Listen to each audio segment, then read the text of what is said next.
voice now, and I think it probably is. It'll probably pick up your voice from over there. Testing 1, 2, 3. There you go. You're the old learning resource person. Yeah. I'll be able to hear that well.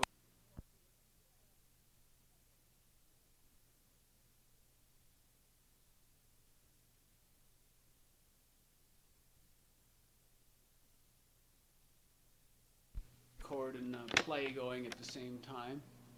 Yeah, it's working fine. Now, which branch of the military did you serve in? The United States Army. Infantry. Infantry. All right. When did you go into the Army? Well, I was in college at Ripon College in Wisconsin, and was in ROTC. And April, I think April the 8th, 1943, they're called active duty. And we went to Fort McClellan, Alabama for a basic infantry training. Then they didn't have room for us at Fort Benning, so we were sent back to our own colleges. The fellows from Coe and I can't remember all of the other schools in our area. But we went back to our own colleges for 1 quarter, and then they had room at Fort Benning, and we went down there. And I was just about through our cycle, and I was washed out because I weighed 112 pounds, and they decided I had waivers to even get into ROTC. They said I wasn't sufficiently rugged physically to make the combat platoon leader. That was what I was told. And at that time, we all had the rank of cadet, or the equivalent of corporal. And they had changed things so that only the first 3 graders kept their rank when they left Fort Benning. Washed out is what they called it. And so I marched out of there as a private, and they put me in as a heavy machine gunner. I couldn't carry a carbine, but I could carry a heavy caliber water-cooled machine gun. Okay. No. What happened after Fort Benning? You were assigned to carry the machine gun. Well, I was given a furlough. I went home to see my wife. I'd been married the previous December 22nd. So after my furlough, I went to Camp Miles Standish in Massachusetts, and from there shipped out from Boston for England, and was in a replacement depot at Warminster, England. We were all getting ready for the invasion. They had us all in packages, as they call them. And one day, a 2.5-ton truck drove up, and a sergeant with a clipboard jumped off and started reading off some names, and my name was one of them. He said to grab all my gear and climb on the truck. And this truck went from place to place and picked up other people, and we didn't know why, what was happening, or anything. Later on, we started comparing notes, and we couldn't figure out anything that we had in common other than we were infantry. And finally they dropped us off at a little place, and the trucks drove away, just left us there. And they said somebody would be along in a bit. Well, somebody did come along, a Jeep with a couple of officers in it, and they informed us that we were now members of Provisional Battalion XX, or Provisional Battalion 20. And we still didn't know what the devil we were supposed to do until the next day. We were informed that we were to be a unit that would convert people from all other branches to infantry if they were in artillery, airborne, that had been injured and training and things like that over there, all sorts of things, so that we would have replacements. They started to worry about how many riflemen they would need when we crossed the channel. And I almost felt guilty for a while, because my job, the reason I was in this group, was I was qualified on all infantry weapons, and I was supposed to take men out, and if they were going to be armed with a M1 or with a pistol or with a carbine or a grease gun, and make certain that even though they had basic training, they knew how to fire that weapon, and then march them back. And then some lieutenant would, at that time I was an acting sergeant, and some lieutenant then would use his magic pencil and say they're qualified as infantry riflemen or whatever.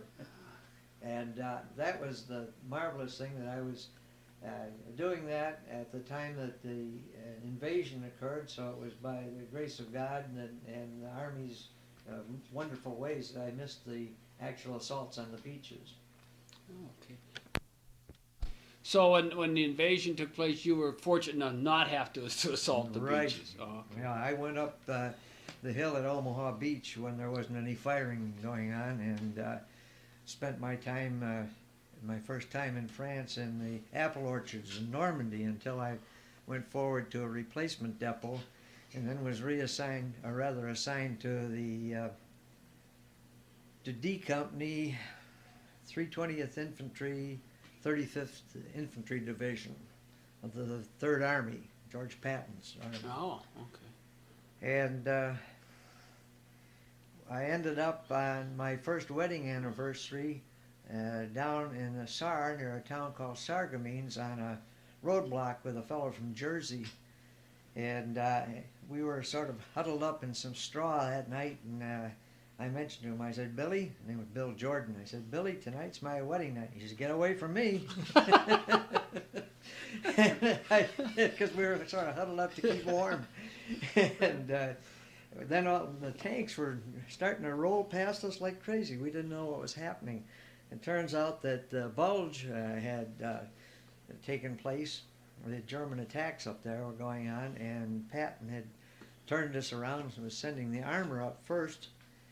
We pulled out of the Saar down at Sarreguemines on I think it was the 24th. Yeah, on the 24th we went back to Metz, picked up the replacements, and went right up to the Bulge. We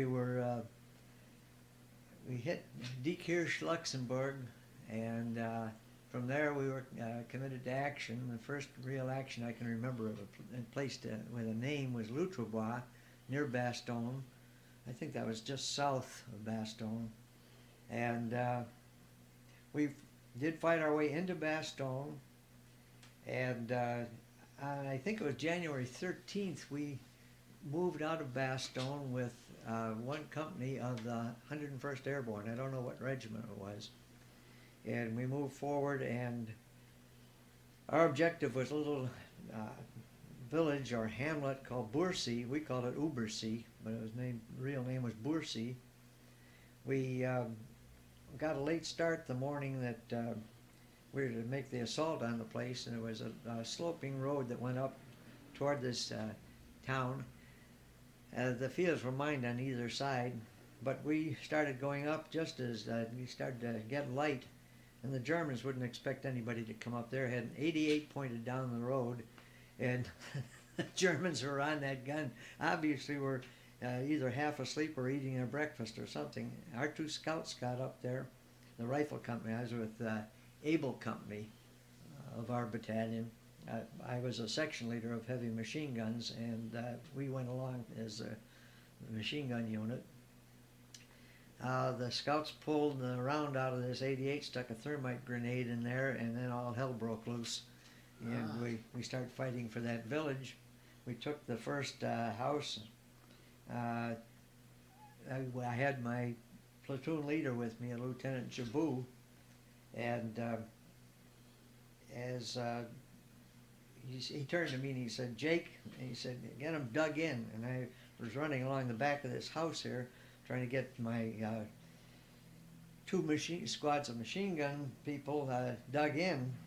And just then, shells start coming in. We thought that we were being hit by our own artillery, but instead there were self-propelled German guns in the little spurs of woods on either side of this little hamlet, and they were firing at us.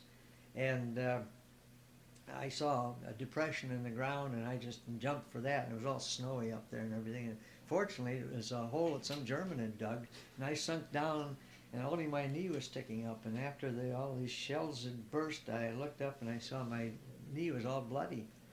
And like an idiot, we were filthy, dirty and everything. I took off my leather palm wool glove and started scraping away, and discovered I didn't have a hole in my pants. And I looked up, the shelling had finished, and I looked up, and hear the radio man from Able Company had been hit, and that's what I had on me. It was part of his blood. He was dead, and I crawled over to Lieutenant Jabu, who was squatting down with his back against the building with a cigarette in his mouth, and I started to talk to him. I discovered that he had a big fragment right through the top of his helmet. And ended up that there were just 4 of us left in that section of a machine gun section. Now, how many men were in the section? Let's see. I think we had 16 men. I can't remember exactly. That's fine.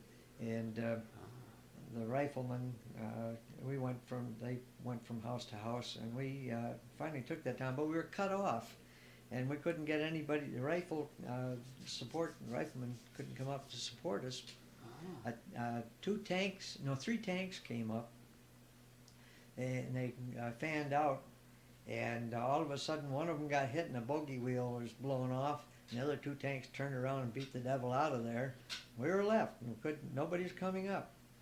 And latter part of the day we saw a thin column coming up that road there. We thought, oh, thank the Lord, we've got some support coming up. Turned out to be medical unit with litters.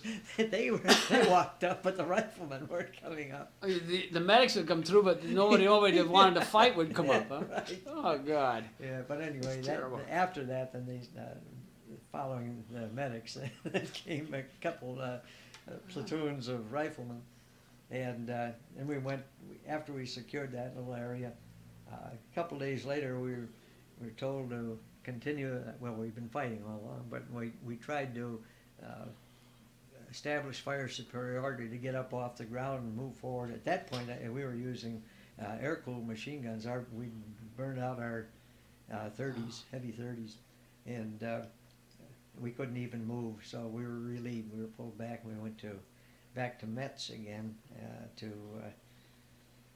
just try and get some rest and get replacements. Then we went from there down into the 7th Army in the Bulge Mountains for a short time to try and season these replacements.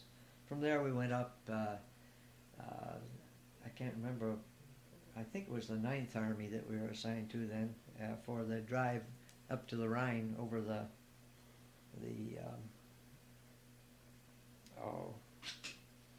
Worm River was right there where we were. We were near Linnick and Jülich, a little town called Altenkirchen.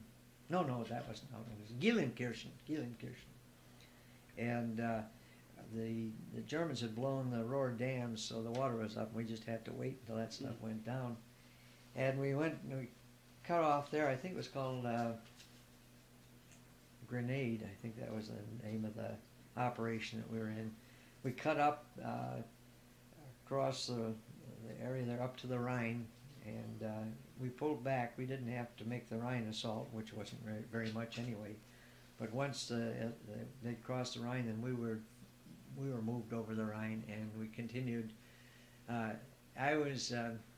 were up in what was called the Rose Pocket up in the Ruhr.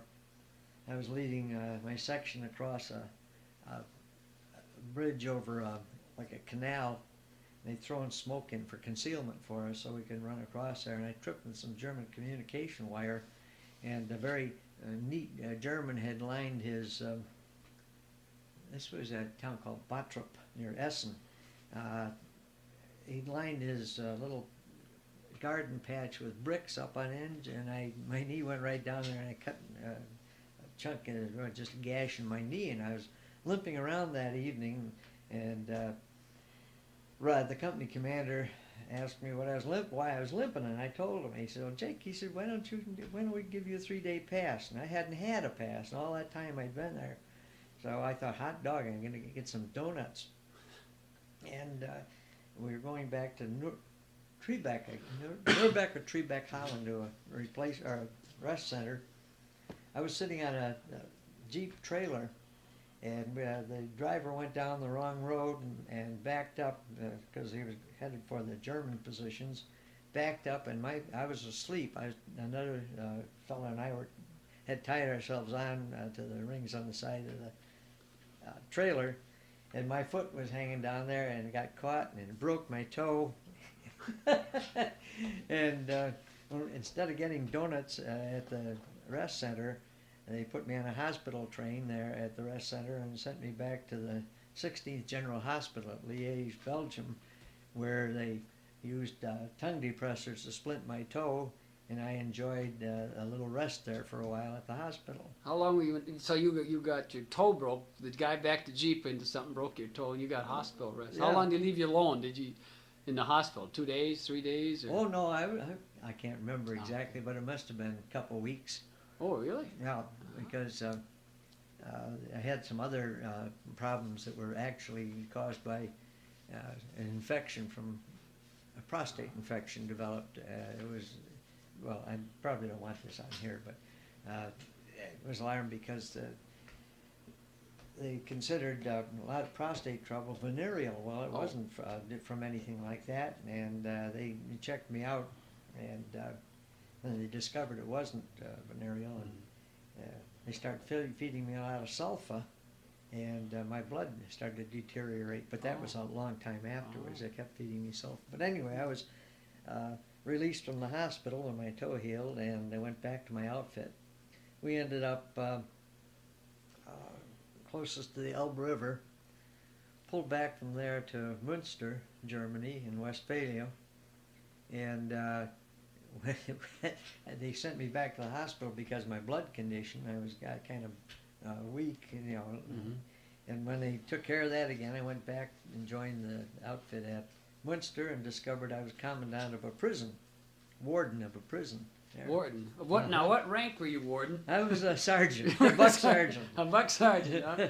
You were warden of how many prisoners did you have? I think we only had one. What? It was a GI who had in a padded cell because he shot his lieutenant. Somebody decided he was crazy. Was he? I don't think so.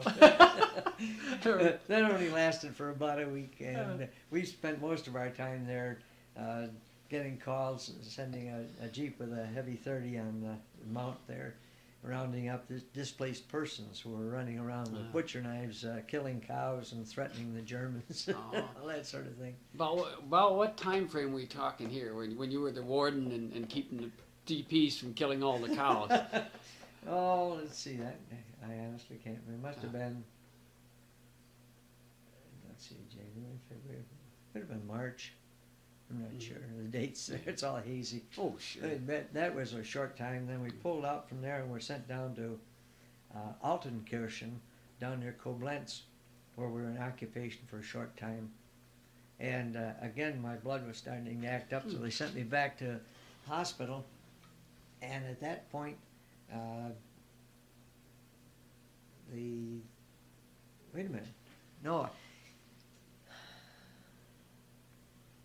Before I went back to the hospital, is Bob Grieger from out in North Dakota. He was another section leader, the other section in our platoon.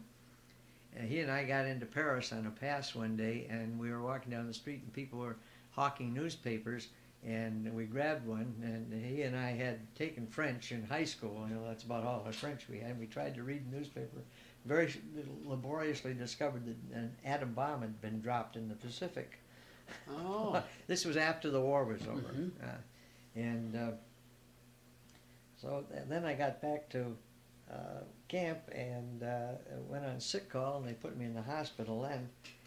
And they were sending me, after they checked my blood and gave me some more stuff, they sent me back to a replacement depot, and the word came down that the 35th Division had been moved to, I think, kind of Lucky Strike, and that anybody who was in the pipeline to go back would not, since they were alerted to go back to the States, people who were not with them would be reassigned to the Pacific. And this really about broke my heart, because I lived through the first part over here, and I didn't think I'd make it again, because machine gunners were not very, or machine gun people were very popular targets. And very fortunately ran into a man who'd been my battalion commander in England before D-Day. Just a miracle that I ran into him on the street there, and he saw to it that I got back to my division, and I came home on emergency furlough, or a recuperation furlough, supposedly, and but ended up by getting discharged and coming home in August of 45. In 45.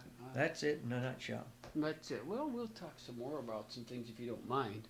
I'd just like to go back. Now, you were with Patton's group. Until after the Bulge. After the Bulge. If you read Lucky Forward by, I think Codman was the man, Okay. he does make reference to the fact that, if I remember correctly, Patton was unhappy that he lost the 35th. Did you have any opinions of Patton at all? You know, I've read things in history about him. Some of the guys just hated his guts. I didn't hate him. You didn't hate him. No, I didn't hate him at all. Some guys loved him. Some guys hated him. You know.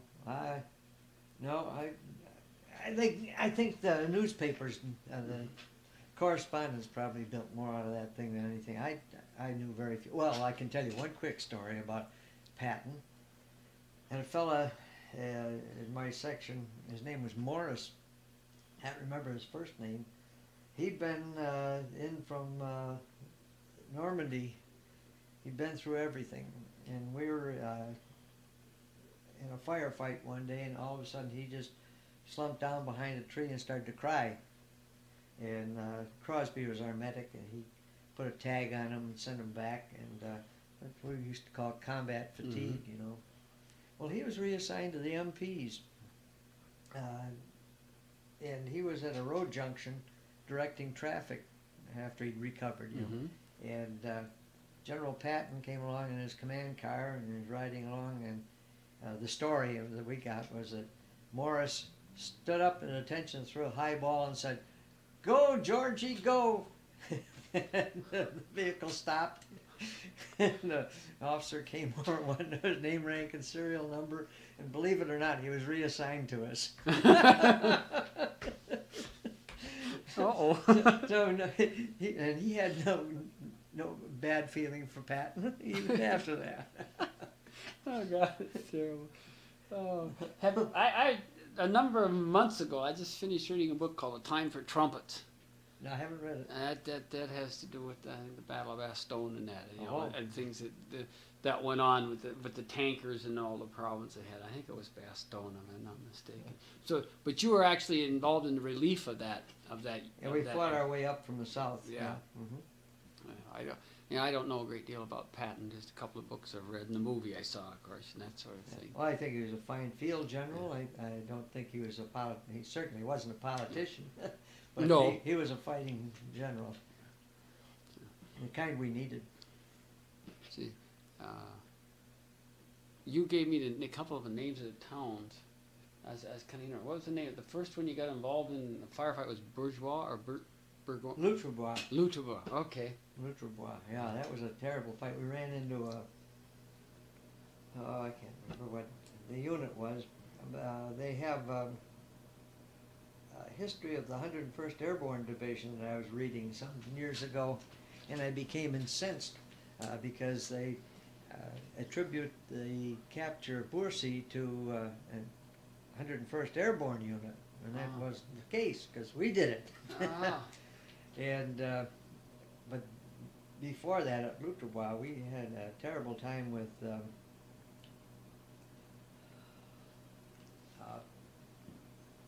German paratroop unit. Of course, they weren't using paratroopers for air drop after Sicily, I think it was. Yeah.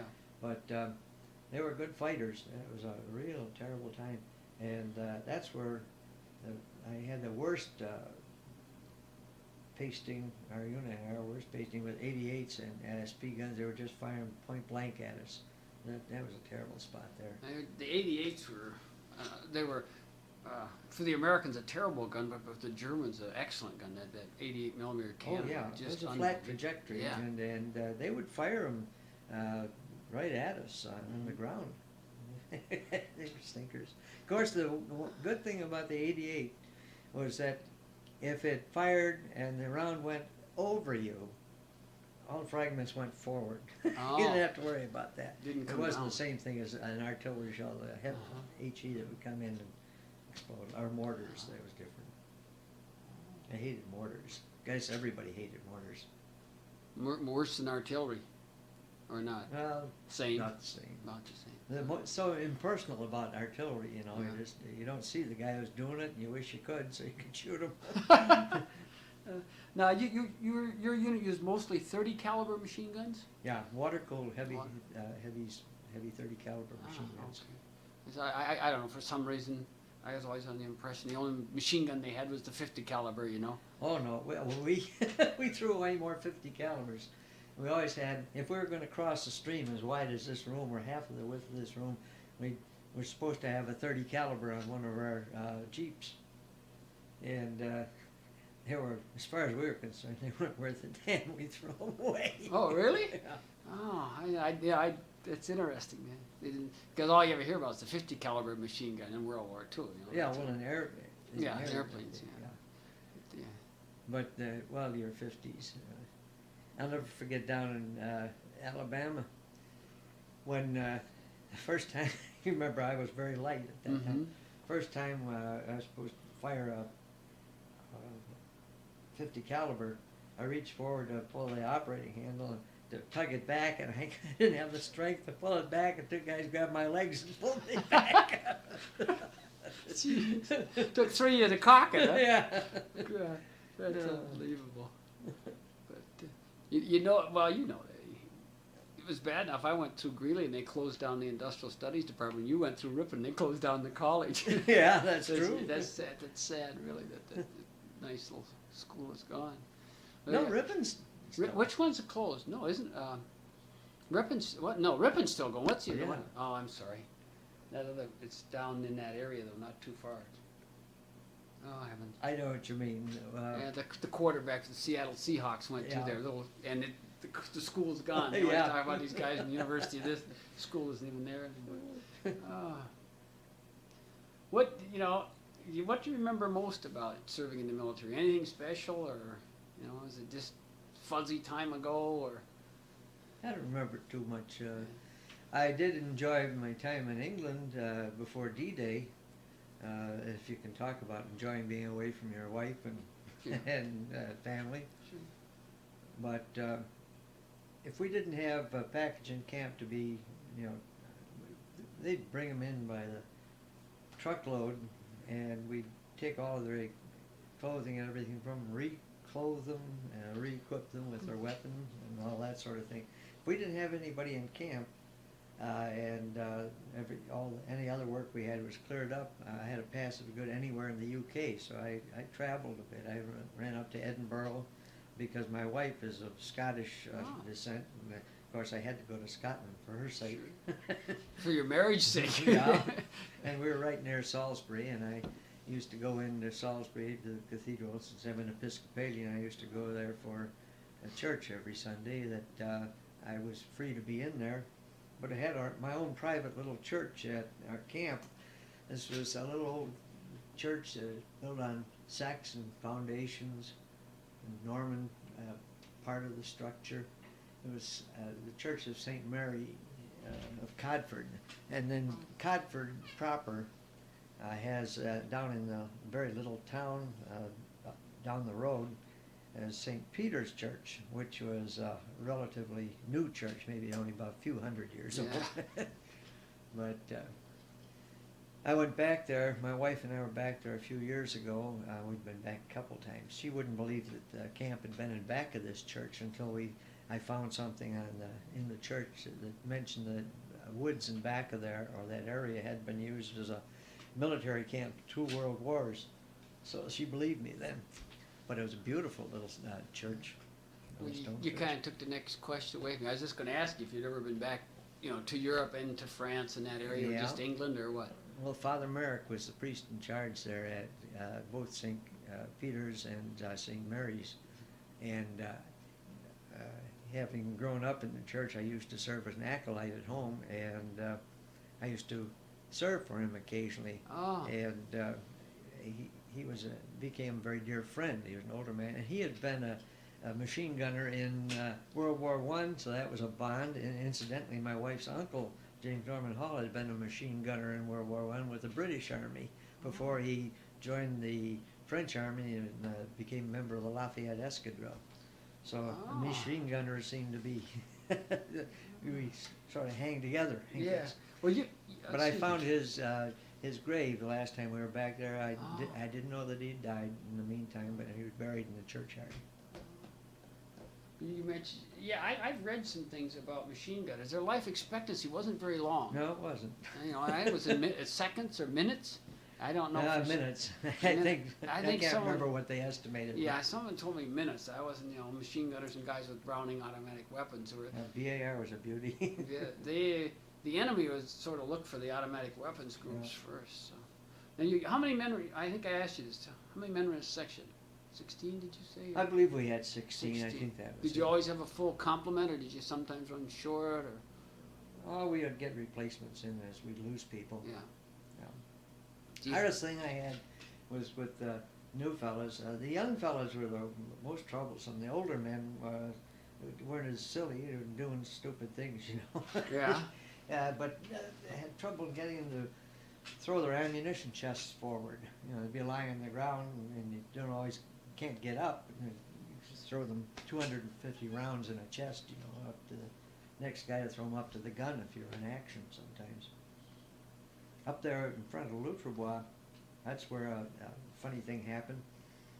I had my first gunner was Rosie, and the assistant gunner was a fellow named Harley Huffman, who was strange that his name would be that, but he was part Indian from Oklahoma, and he and I became good friends.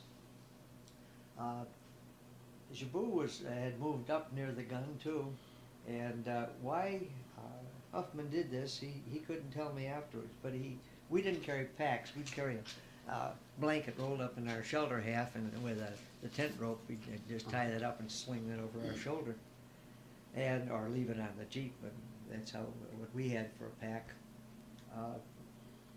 We didn't leave them on the Jeeps that day, fortunately, because Huffman reached back, grabbed his bedroll, as we called it, threw it in front of the gun. And just then a German rifle grenade hit that bedroll and the machine gun, blew the machine gun over, splattered Rosie with fragments in the face. I thought he was dead, but he wasn't. And hit Huffman a couple of pieces, and hit Jabou too. And the gun was out of action after that until we could get another gun. But that was some of that action down there around Loutrebois. I'm going to have you spell Loutrebois for me. I don't know if I can spell Well, it. we'll come close. Someday I'll get over and look it up, you know. Each section, how many Jeeps per section did you have? One, We two? had 2 Jeeps. 2 Jeeps per section. And then you had other machine guns that were in the section. Yeah, 2 squads to the section. 2 2 squads. sections to a platoon. Okay. And all, then in your heavy weapons company, you had 2 platoons of heavy 30s and a platoon of 81 millimeter mortars. okay. And so you were in charge of about how many machine guns all total? Two machine Just guns, two. yeah. Okay. And trying to think of the. Maybe you want to turn this off, and I can tell you. Did you ever get a Purple Heart? No. Why not? Why not? I didn't want one. Why didn't you want one? Well, I mentioned this Lieutenant Jabou before, Uh-huh. and in front of Loutrebois, we had this experience where the assistant gunner threw his bedroll in front of the machine gun, and just as he did that, a German rifle grenade hit, and fragments from the grenade hit the gunner, and Harley Huffman, the assistant gunner, and Lieutenant Jabou was up near the gun. He got a chunk of it. And that evening, Crosby, our little medic, asked the lieutenant if he'd like a Purple Heart. He'd come all the way from Normandy without a scratch on him. He said, "Yeah, I may as well." And so later on, a few days later, some white phosphorus exploded near us, and Huffman got burned a bit, and Jabou got burned, and Crosby asked Jabou if he'd like another Purple Heart. He said, "Sure, I may as well start collecting them and send them back to my girl." My little girl, as he said, he wasn't married, it was a girlfriend. And then when we were up at out of Bastogne, when we took Bourcy, that's when he was killed, and that was his 3rd Purple Heart. I was superstitious, And when I tripped over the wire up in Bottrop, the old chief in our aid station, one of our medics, asked, he said, "Jake, do you want me to write up a tag on you?" And I said, "No, And he said, "Why not?" And I said, "I just don't want to collect those things." I was superstitious as the devil at that point. Is that the only superstition you had? Well, no, I like 13. My Army serial number was 1610-2313, I'd always say. I was 13th on my shipping list. There were 13 of us who came out of the Bulge there. The riflemen were 9 riflemen, an able company, and the 4 of us. So 13 was lucky there. My son was born on the 13th, Friday the 13th. Really? My youngest son. Ah. There are other 13s I can think of. So I'm superstitious, but I like 13. Probably did. I do that. When you were over there, did you ever wonder, what am I doing this for? Why am I fighting this? Did ever, some nowadays people are saying, why are we doing this? No, I never had that feeling at all because, I grew up. My father, as I mentioned, maybe I mentioned or not, my dad had been a professional Marine. He had been in Nicaragua. We'd been there before, Mm-hmm. He was in Veracruz. He was in Haiti. In World War I, his Marine unit was getting ready to go overseas. They're firing their French 75s as the last thing they're going to do before they're supposed to go over. And he didn't make it. And my great-grandfather fought with Sherman and marched Really? to the sea. And so it was a sort of family tradition, you might say, that I thought of as a tradition. And I was proud, for that matter, being a small man. Small men usually are feisty more than big men. Big men don't have to be. But I think maybe all of those things went into it that without being conscious of what they call machoism nowadays, I probably thought, this is what I have to do. My duty. Yeah, I think we better record. You said your dad was a professional Marine. What did he say when you went in the Army? Well, he was in the insurance business in Chicago, and I had signed my contracts with the Army ROTC and then went into the Enlisted Reserve Corps. And I went home on a weekend and stopped to see my dad. And we went over to have lunch at DeMette's Tea Room in the Board of Trade. It was after the lunch hour. There were a lot of ladies sitting around having their lunch, And very casually I mentioned to my dad, "Well, Dad, I joined the Army," and he exploded. He, being an old Marine, Mm-hmm. they didn't hold back normally. So he had learned to control himself pretty well, but he lost all control of that, and he had, "JCSOB, what the hell's wrong with you? What's wrong with the Marines?" He was very angry. Oh, I wondered maybe. Well, the Navy wouldn't take me to begin with. The Army wouldn't take me because of my weight. The Marine Corps wouldn't take me because my chest was a half-inch off at rest. They didn't care about my weight. They knew you could be a fighting fool without weighing too much. Have any of those people you were in the Army with, did you ever had a reunion or anything? I went to one reunion just a few years ago down in Kansas City, Kansas. Oh. You had to sign in when you got there, and telephone call came. You gave your name, what unit you were in, all that sort of thing, and what room you were in. Telephone call and said, "Jake?" I said, "Yeah." "This is Edwards." I said, "Bill?" "Yep." "Come on up." I said, "I'm coming." So guy knocks on the door a little later, and I open it up, and I look at him, and he looks at me. I said, "Edwards? Jake?" Comes in, sits down. My wife is sitting there. I introduce him, because we were good buddies. Mm-hmm. And we sat for a minute or two. I said, "Offer you a drink?" "No, thanks, I don't drink." Well, he used to drink like a fish. And he was in mortars, but we had been together in Alabama before. after a minute or two, he leaned forward and said, "I don't know you." He lives in Rome, Georgia. Oh. He's a retired wealthy contractor down there. Oh. And so I pulled out a little packet of photographs I had, and I opened it up to a picture of Harley Huffman. I handed it to him. I said, "You know him?" "Sure enough, I remember him." And he flips it over. There's a picture of me. And I knew him too. And so you sure did, because that's me. He about flipped. Oh, And our little medic, Crosby, was there. I had convinced him that he should go to college if we survived the thing. And he did go to college after the war, got his degree, and worked for some big steel company, and then retired. And then became a farrier.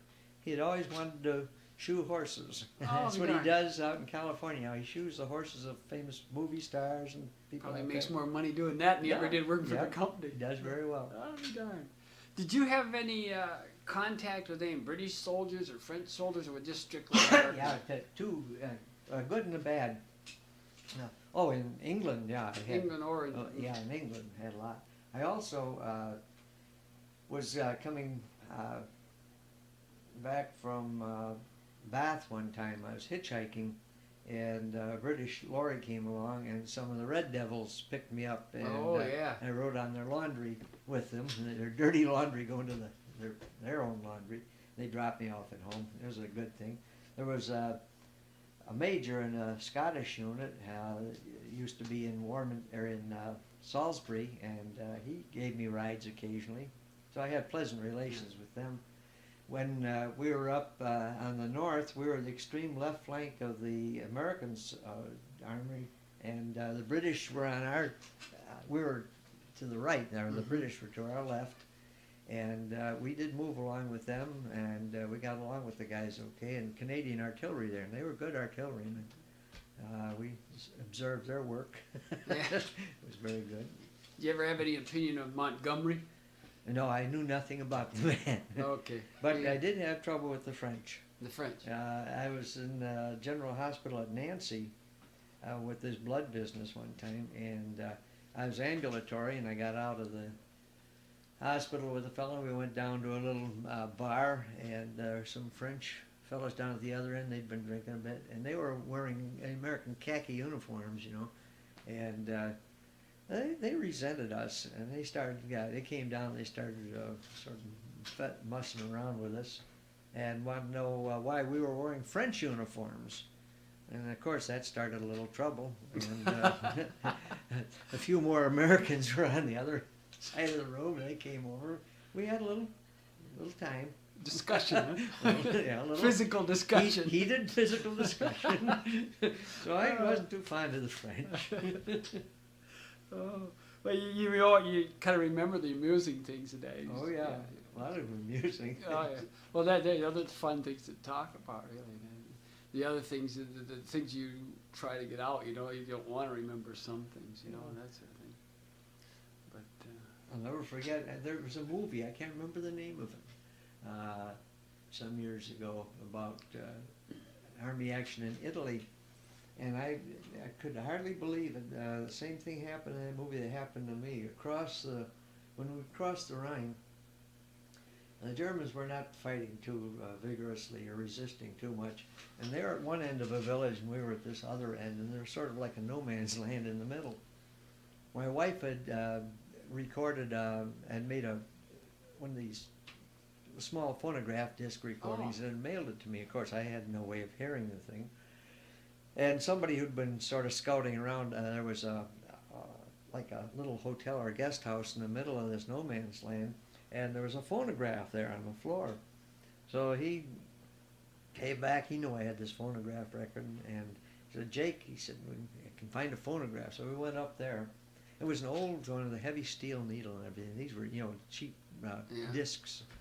And we got up there. Well, here there were two German civilians dead on the floor. This phonograph was over on the side. We turned it up, and like idiots, we cranked the thing up, and we tried to put it on there, and the needle just about went through. So then we held it up, so it was just barely going there, and I could finally hear my wife talking to me. It worked. Yeah, it worked. Oh, yeah.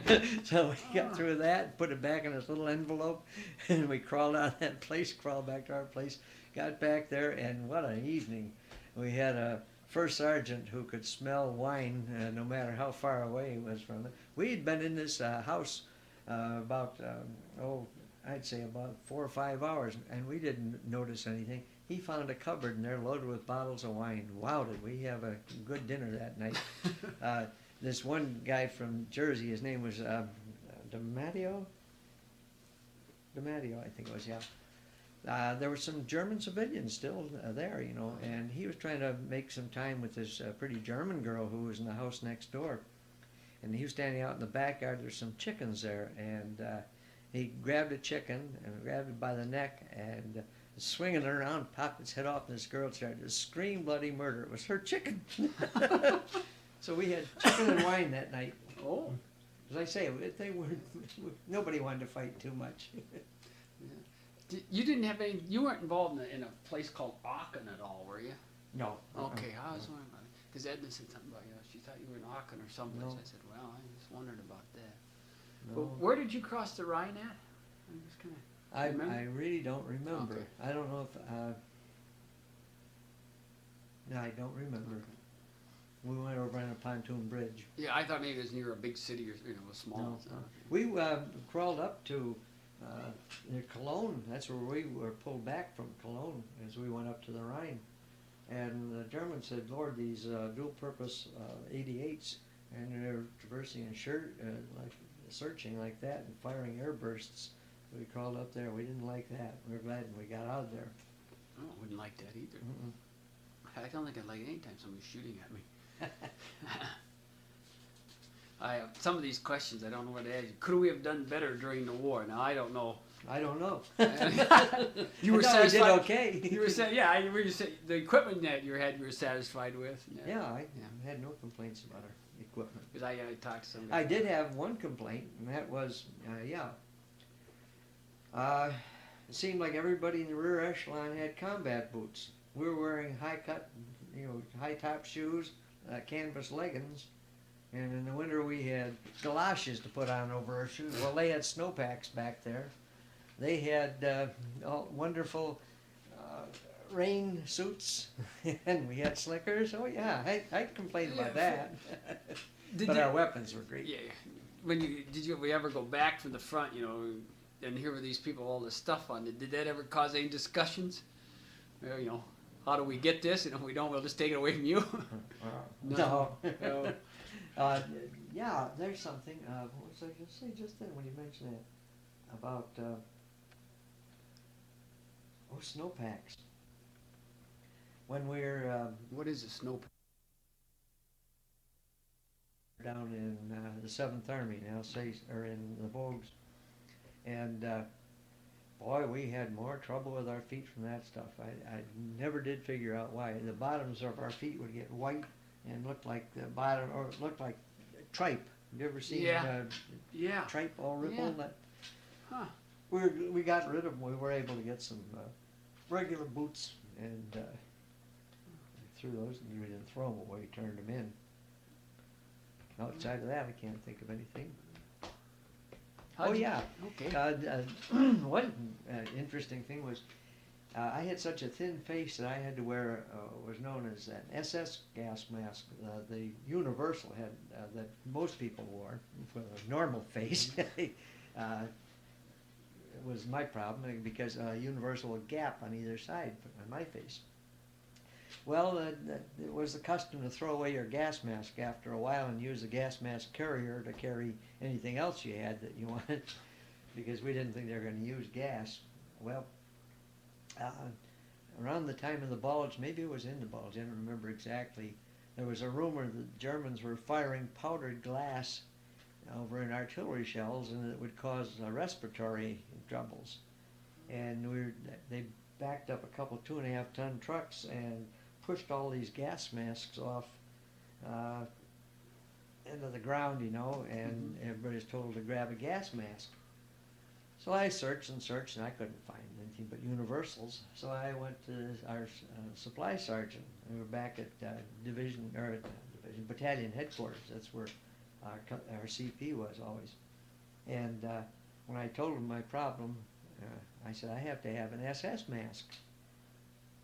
He said, I'm sorry, Jake, we don't have any. I said, what am I going to do? He said, hold your breath. Hold your breath. There was a lot of sympathy in the Army. Yeah. Did you ever encounter any of the SS troopers that you knew of? Did you ever fight against them? We fought against the SS, yeah, up in the Bulge. All right, okay. They didn't have a very good reputation. No, Well, we didn't. you just said something about sympathy, didn't you? No, we didn't. Well, we didn't have a good reputation either. Oh, all I know is I was reading Malmedy it was supposed Normandy Massacre, yeah. And I was reading something about that the other day in a paperback book, and after that happened, the order came down that there would be no SS prisoners from now on. Well, I'm going to tell you one story of a war atrocity. We took a lot of PWs at Bursey, and the road going down from there was icy, and our wounded, after we'd pushed on and had secured most of the area there, the prisoners, and sometimes we discovered they were wearing GI boots. And the guys would just cut the laces on the boots, take them off, and throw them away, and tell them to get going down the road. And one guy with an M1, and hired about 10 or 12 of them, double time down there. He said by the time they got down to the collecting spot, some of those guys' feet were as big as violin cases. We weren't nice to all of them. Well, no, I can't expect. Oh, there was one litter. One of my buddies actually saw this. German on a litter, put it on the hood of the Jeep, and they went around a corner and he flew off. They couldn't find him, they said. Really? Well, these are not nice stories. Well, I like I said, all I know, I've read in, I think it was one of James Joyce's books or something. He had done a thing about it in the history of World War II. And he was some stories that he had talked to some of the guys, and sometimes, nice things aren't done. He said, it's just the way it is. I got to remember that right now there are a lot of things that upset me. I think I've become re-civilized or something over the years. But at that time, there were things happened that your attitude toward death was entirely different. Now I'm back in our civilized society with our customs and all that sort of thing. But I remember sitting on frozen Germans eating my lunch, eating a K ration. Used them as a seat, huh? Yeah, rather than sit in the snow. Yeah, well, so that thing happened, it's just the way it is. Did you take? This is really. Did you take any pictures while you were there? No, I didn't have a camera. A fellow did take a picture of me in England. Yeah, I've got some pictures from England. We had this mail courier named Luce Madelon. He was a Spanish-Jewish descent or ancestry. And when we were in France, this stood us in good stead because there were some Spanish Jews that had been saved over there by the French in this town, and he became acquainted with them. And we were on short rations. Something had happened that we didn't have much chow coming to us. And we were digging up what we call cow turnips out of these mounds, frozen mounds, and cutting them. I used to keep the bouillon packet from my K rations, and I'd put that in a kettle with some of these cow turnips, and Luce would get bread and onions, and we would eat French bread and onions and eat this stew that we called it. Anyway, Luce, it got too hot for him after a while, and he went over the hill. We never saw him again. But he was a real nice guy. I think he went to Spain. Hey, maybe he had some connections. Got the heck out of there. That's all right. You came after being over there for how long we were in Europe all total? Oh gosh, I don't know. Let's see, I got over in England in, I guess it was May. I think it was May of '44. And sailed home on the Queen Mary in August of '45. So I wasn't there a long time. I had 2 Hershey bars on my sleeves. Oh, that Yeah, took me aback. I gold wasn't. stripes. Yes, the gold bar. Yeah, General All right. Hershey. So you and you said you got discharged because of that health problem. No, you didn't. No. Oh, okay, I misunderstood. If the war was over, I had my points. I had enough points to Ah. get right out. Okay. Even in spite of, when they said that you got points for decorations, for Purple Hearts and things like that, I just about went crazy thinking, hey, I could have at least 3 Purple Hearts myself. I had Yeah. scratches that I could Yeah. claim for. I got hit with a spent fragment right between my eyes, right here, and bled like a pig.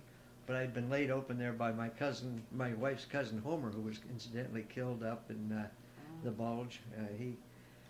His outfit was over. He was with one of those outfits that were in the Bulge when it broke, and he grabbed a heavy .30 caliber and threw it in a jeep and dashed up to an OP that could help, with some more support up there, and he was killed at that action. But Homer, when we were playing touch football down at Fort Benning in the sand down there, he whacked me with his elbow right between my eyes. That laid me open the first time. Then that fragment did it another time. Then I can't remember the third time. I got hit with something else there. Oh, yeah, I got hit in the face with a canteen cup by a young 17-year-old kid. One of these kids who came down from, what was it, 106 that had been decimated up in the Bulge. Wow. People picked on him all the time. I said, now look, I said, you got to learn one thing that I had to learn. These guys are too big for you. Okay, you hit them first. You don't wait for them to do something. I said, for example, when I took over my squad, there were hillbillies and Oklahoma Indians, and this one guy started pushing me around. He said, little sergeant, and I just turned around, quick, reached down, grabbed a rock, and hit her right in the face. Nobody gave me trouble after that. So I told this kid this, and I said, now this is how you get on even terms with these people. So this was after the war was over, and we were in this camp, and we had some German non-alcoholic beer that was being served. And these kids thought they were drunk after drinking this. And he came strolling in with about 3 or 4 more of them into these 2 pyramidal tents we had together, and we were all trying to sleep. And I was making noise, and I got up, and I went over to him, I just sat up, and I said, now shut up. I said, you get in your sack there, and we're trying to sleep.